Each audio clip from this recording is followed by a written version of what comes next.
જય માતાજી, જય દ્વારકાથી સ્વાગત છે તમારું આજના એક નવા બ્લોગમાં। તો જો મારા મમ્મી પણ ખાતે વયા ગયા છે અને મારે જો નાસ્તો કરવાનો બાકી છે, તો ચાલો આપણે નાસ્તો કરી નાખીએ અને બધું કામ કરી નાખીએ અને પછી ફ્રી થઈને તમને મળું, કેમ કે આજે આપણે જવાનું છે ખાતે। તો ચાલો ફટાફટ આપણે ફ્રી થઈ જઈએ અને પછી આપણે મળીએ। અને આ બાજુ જો સૂતી છે, તો ચલો ફ્રેન્ડ। તો જો બધું કામ કરીને અમે ફ્રી થઈ ગયા છીએ અને હવે આપણે જવાનું છે ખાતે। તો ચાલો હવે આપણે ખાતે જઈને જ મળીએ। હું ખાતે આવી ગઈ છું ને જો ખાતે બધા થાળીઓ બનાવે છે, જો આમ જો તો અને હું કટિંગ કરું છું। જો અહીંયા થોડીક શીટો પડી છે, એક આપણે કટિંગ કરવાની છે, તો ચાલો આપણે કટિંગ કરી નાખીએ। અને મારા મમ્મી ગયા છે ઘરે અને મજા નહોતી એટલે એ ઘરે વહી ગયા છે। તો ચાલો આપણે કટિંગ કરી નાખીએ અને કારીગર બધા સાડીઓ બનાવી નાખે। તો ચાલો આપણે પછી મળીએ। એન્ડ બધા અત્યારે કારીગર બધા રજા પડી ગઈ છે, તો જો બધા ઘરે જાય છે। જો જો અડધા તો વહી ગયા ને અડધા બાકી છે, તો એ બધા ઘરે જાય છે ને હવે આપણે પણ ઘરે જવાનું છે। તો ચાલો હવે આપણે ઘરે જઈને પછી મળીએ। તો જો હું ઘરે વહી આવી છું અને જો મારા મમ્મીએ બધી રસોઈ કરી નાખી છે, કેમ કે એ આજે ઘરે હતા એટલે। તો જો બધી રસોઈ કરી નાખી છે ને મારે બનાવવાની છે ખાલી રોટલી। તો ચાલો આપણે રોટલી બનાવી નાખીએ અને પછી મારા પપ્પા આવી જાય એટલે આપણે જમવા બેસી જઈએ।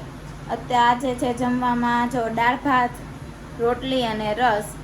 તો ચાલો રોટલી બનાવવાની ખાલી બાકી છે, તો ચાલો આપણે રોટલી બનાવી નાખીએ અને પછી આપણે મળીએ જમતી વખતે। તો જો બધી રસોઈ બની ગઈ છે અને જો બધા જમવા બેસી ગયા છે। જો બધા જમવા બેસી ગયા છે। જમવામાં છે દાળ ભાત, કેરી। તો ચાલો હું પણ જમી લઉં અને તમે પણ બધા જમી લો।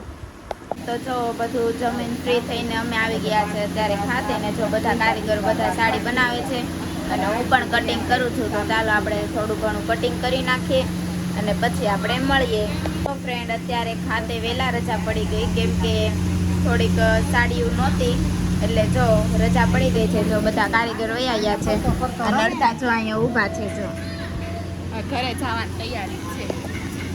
તો ચાલો હવે આપણે પણ ઘરે જઈએ ને એ લોકો પણ હવે ઘરે જાય। તો જો અત્યારે અમે ખાતેથી આવી ગયા છીએ ઘરે અને જો ઘરે આવીને જે અમારે બનાવવાની હતી વઘારેલી ખીચડી, કેમ કે મારા પપ્પાએ કીધું હતું કે આજે વઘારેલી તું ખીચડી બનાવશે। તો જો બધું કટિંગ થઈ ગયું છે ને જો આ બાજુ મારા મમ્મી વઘારેલી ખીચડી બનાવે પણ છે। જો એકલી વઘારેલી ખીચડી કે સાથે કઈ છે મમ્મી? છે ને શું? ભાખરી ને ગાંઠિયાનું શાક અને વઘારેલી ખીચડી। મને ને મારા પપ્પાને વઘારેલી ખીચડી બહુ જ ભાવે છે એટલે અમે જો બનાવી નાખી છે। ને આ બાજુ જો મારા બાપુજીનો વિડીયો કોલ આવ્યો છે, જો એ મારો વ્લોગ જોવે છે, મેં આજે મૂક્યો છે ને એ જો। મોઢું દેખાડો કે બાપુજી મોઢું બતાવો તો તમારું।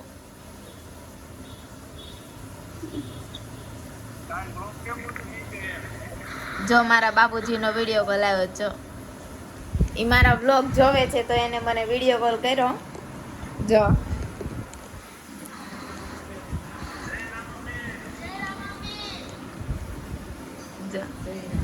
જય રામાપીર કે છે। તો ચાલો હવે આપણે બનાવી નાખીએ વઘારેલી ખીચડી ને આપણી માથે લગભગ હશે મમ્મી મારે શું બનાવવાનું છે મમ્મી? તારે ભાખરી ને શાક। બરાબર, મેં કીધું હતું કે મારી ઉપર હશે ભાખરીનું શાક બનાવવાનું। તો ચાલો આપણે એ પણ બનાવી નાખીએ ને વઘારેલી ખીચડી મારા મમ્મી બનાવે છે। તો ચાલો હવે ઘડીક વાતો કરી લઈએ। જો અમારી બેન જો જો બધા મારા બ્લોગ જ જોવે છે।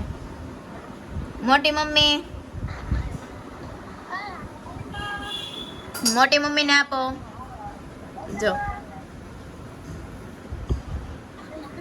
જો મારા મોટી મમ્મી છે ઈ।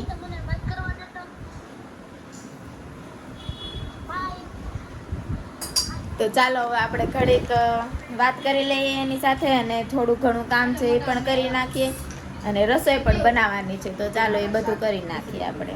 ચલો ફ્રેન્ડ, તો જો અમે બધા જમવા બેસી ગયા છે અને જો જમવામાં છે વઘારેલી ખીચડી, છાશ અને જો બધા બેસી ગયા છે જમવા। જો તો તમે પણ બધા જમી લો અને હું જમી લઉં। તો જો ફ્રેન્ડ અમે જમીન બધું ફ્રી થઈને અત્યારે આવી ગયા છે અમે ધાબે બેસવા.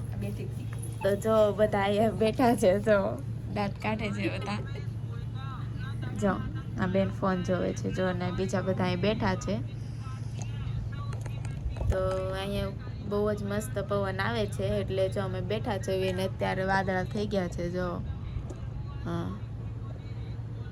જો તો ચાલો હવે આપણે નીચે જઈને જ મળીએ. તો જો અમે આવી ગયા છે અત્યારે નીચે, અને નીચે આવીને હવે આપણે સૂઈ જવાનું છે. તો બધાને ગુડ નાઇટ, જય માતાજી, જય દ્વારકાધીશ. અને જો તમને મારો બ્લોગ ગમ્યો હોય તો લાઈક, શેર અને સબસ્ક્રાઈબ કરવાનું ભૂલતા નહીં.